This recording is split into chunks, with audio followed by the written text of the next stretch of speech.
السلام عليكم ورحمة الله وبركاته. ازيكم يا حبايبي، عاملين ايه؟ النهاردة جايلكم بفيديو اسهل من السهولة. الفيديو النهاردة هتعملي الفطير وانتي مغمضة عينيكي كده. اسهل طريقة لعمل الفطير فعلا للمبتدئين اللي ما بتعرفش تعمل اي حاجة هتعمله، لان كل الناس بتحبه في الصيف. ممكن نعمله جنب جبنة قديمة وعسل وطحينة والكلام الحلو ده كله. خلاص قضينا يومنا واتغدينا.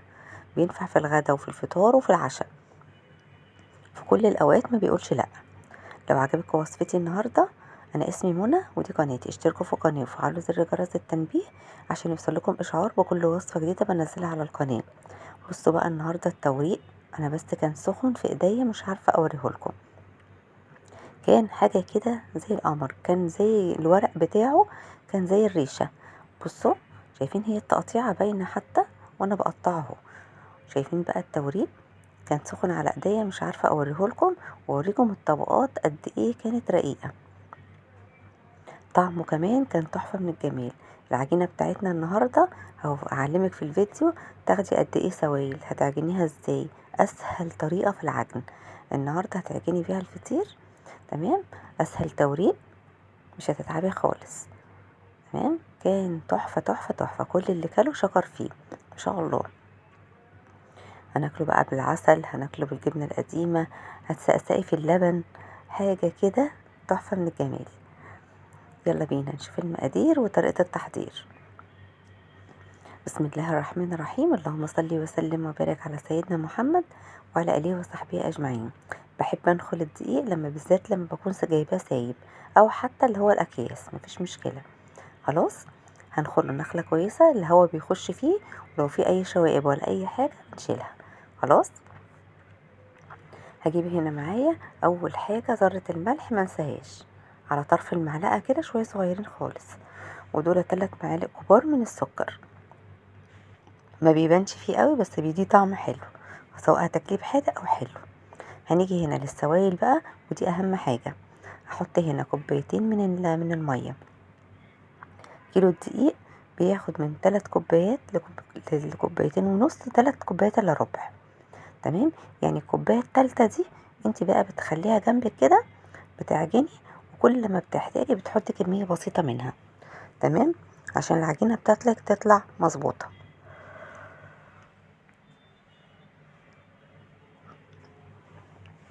طيب واحنا بنعجن كده هقولك ازاي تظبطي العجينه بتاعتك. عفوا، اظبط العجينه بتاعتي ازاي والفطير بتاعي يطلع مظبوط ازاي. النهارده عملنا كام حركه كده في الفطير خلاه اسهل من السهوله ويطلع مظبوط على الشعره، بالذات لما بتعملي الفطير في الصيف غير لما بتعمليه في الشتاء. تمام، اما بتعملي الفطير في الصيف العجينه ممكن تسيح منك بسرعه. خلاص، فلازم نعمل عجينة ولا هي سايحة جدا ولا هي متماسكة جدا، ولا هي ناشفة، يعني ولا هي ناشفة ولا هي طرية قوي. خلاص، يعني ولا ازود كمية المية على الاخر ولا اخليها ناشفة. بصوا هنا كده حسيت ان العجينة بتاعتي لمت معايا وكل حاجة، بس بصوا مقطعة ازاي. شايفين انا خدت 3 كوبايات الا ربع من الماء من السوائل. خلاص العجينه بتاعتي طريه وكل حاجه بس خشنه. طيب اعمل ايه لما يكون العجينه بتاعتي خشنه؟ شايفين بصوا مقطعه ازاي، مش ما فيهاش عرق لسه، ما كونتش عرق. خلاص بقول لكم هنا خدت 3 كوبايات الا ربع. بسيب العجينه بتاعتي تريح حوالي ربع ساعه، 15 دقيقه كده بس، عقبال ما احضر الحشوه بتاعتي. لو كنت هحشيه السمنه احضرها. تمام، سواء بقى كنت هعملها خليط سمنه على زيت او قشطه على زيت او سمنه زبده على زيت، زي ما تحبي، او سمنه بس او زبده بس. التوريق ده، ماده التوريق دي على حسب حريتك انت.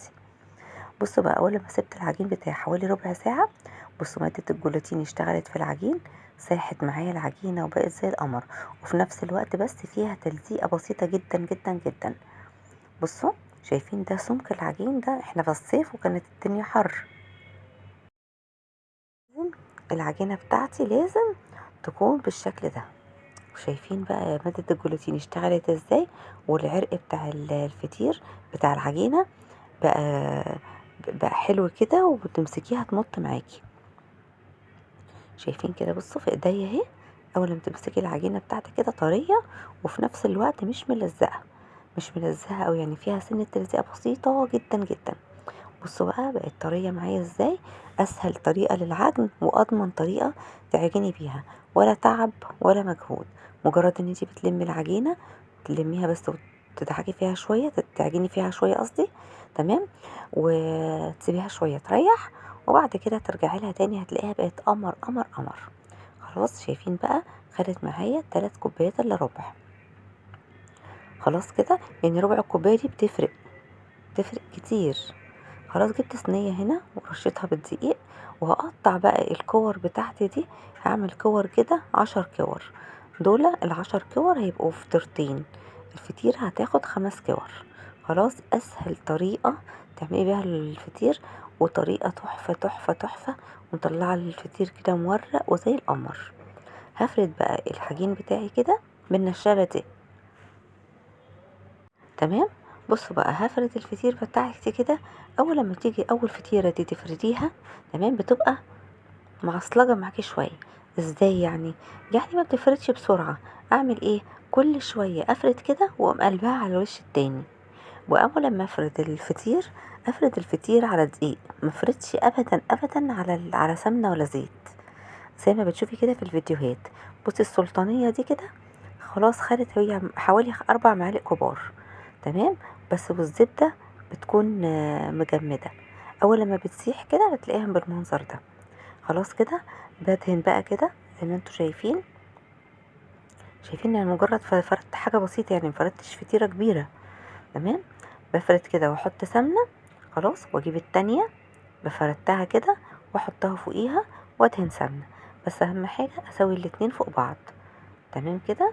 بصوا اهم حاجة ان انا ادهنها سمنة كويس بالفرشة كده. هي مش واخدة سمنة كتير على فكرة، هي الدهنة دي ما بدهنش تاني غيرها.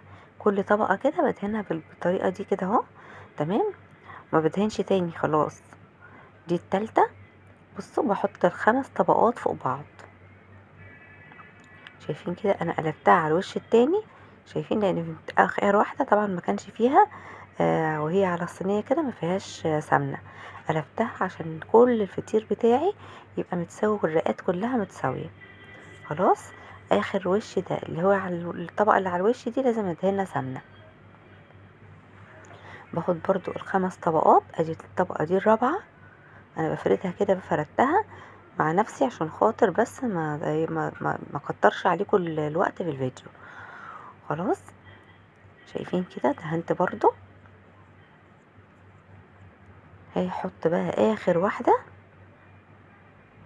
تمام، ودهنتها. خلاص دي اخر فطيرة، يبقى الفطيرة بتاخد 5 كور. بفرد كده واحط السمنة. خلاص فردتهم وحطيت السمنة. بصوا بقى هطبقها بالطريقة دي. واهم خطوة بقى اللي جاية دي، بصوا هعمل ايه. هاخد الفطيرة بتاعتي دي عقبال ما اخلص التانية عشان درجة حرارة المطبخ عالية، تمام، هدخلها التلاجة. بصوا بقى، ودي انا خلاص خدت اللي بتاعت التلاجة دي اهي ساقعة وحلوة قوي. طيب ميزة ان انا ادخلها التلاجة ايه؟ هي مريحة جوه التلاجة، تمام. اول لما اجي افردها كده، بصوا هتبقى متماسكه معايا، وافردها براحتي وما تتقطعش معايا وما تقعدش تتزفلط كده. ولما بتكون سخنه معاكي وتاخد درجه حراره المطبخ بتسيح معاكي وبتتفروت كده، وما بتبقاش ليها شكل مظبوط ابدا. لكن شايفين كده السمنه متجمده في التلاجة، وفي نفس الوقت الفطيره بتاعتي طريه وقادره اتحكم فيها. خلاص دي ميزه ان انت تحطي الفطير بتاعك في التلاجة عقبال لما تخلصي الفطاير بتاعتك، هيتفرد معاكي وهيدي شكل جمالي كده، وهتعمليها زي ما انت عايزه، هتطلع بجد زي ما انت عايزه. وميزه برضو العجينه ان هي ما تكونش سايحه قوي معاكي وانت بتعجني، تمام. دي حاجه برضو، دي يعني سبب من اسباب نجاح الفطير بتاع النهارده. يبقى احنا عندنا عده اسباب النهارده. بصوا دهنت بقول لكم الوش هنا بالسمنه وبال عشان لما اطبقه كده يجي يتفرد معاه ما يلزقش في بعضه. برضو دي خطوة مهمة. وانت عشان تنقلي الفطيرة على الصينية دي حاجة برضو مش سهلة، لازم يكون معاكي كل العوامل الصح اللي تقدري تطلعي الوصفة بتاعتك صحيحة، يعني ما تبقاش اي خطأ فيها. تمام، تعمليها كلها صح من اولها لاخرها تبقى صح. تمام، حطيتها هنا على النار وعليت النار عادي، بس زي ما بشوف الحلواني كده بيقعد يلف الصينية كده على النار. تمام، خلاص خلصت وشفتها كده اصفرت من تحت واستوت كويس جدا. وشايفين عشان اللون البيج ده نزلتها كده زي ما هي على الشواية. بس وهي شغالة تحت الشواية كده عينك ما تفوتش من عليها يعني ولا لحظة، لان الشواية خاينة ممكن تحرقلك الوش ده في ثواني. وما تعليش برضو الشواية قوي. تمام، عشان تعرف يعني لو في حتة مش مستوية من الوش الشواية بتسويها. خلاص، فطيرة النهاردة كانت قمر قمر قمر، جربوها. ولو اول مرة تعملي فطير هيطلع معاكي ناجح من اول مرة. شايفين بقى، بصوا التوريق وحاجة كده وعلى البوتاجاز، ولا انتي احترتي ولا عندك الفرن بتاعك حامي، نزليها في الفرن على طول اول لما تاخد اللون كده وتابعيها، حطيها فوق الشوايه. خلاص، بصوا بقى الفطير بتاع النهارده كان حاجه كده ملوكي، كان حاجه كده ملوكي بجد. لو عملتيه ووديتيه لمامتك بقى وهديتيها بيه كانت هتحبك قوي. بصوا بقى القمر، شايفين التوريق؟ بس كانت سخنة على ايدي عشان الجماهير طبعا يوم الفطير ده بيبقوا قاعدين ورا الكاميرا كده عايزين يخطفوا الصينية ويجروا بيها، يعني ما ياكلوش حد معاهم كمان. بألف هنا وصحة وعافية. ما شاء الله كل اللي كلوا وكل اللي داقوا عجبوا جدا جدا جدا. ما شاء الله، وصفات كتيرة جدا على القناة. وأول مرة تشوفوني أنا اسمي منى ودي قناتي. اشتركوا في القناة وفعلوا زر جرس التنبيه عشان يوصلكم إشعار بكل وصفة جديدة أنا بنزلها على القناة. شيروا الفيديو لاصحابكم وقرايبكم، ولو عجبكم وصفاتي لفوا لفة كده في القناة وشوفوا الوصفات بسيطة هتعجبكم جدا. والسلام عليكم في فيديو جديد.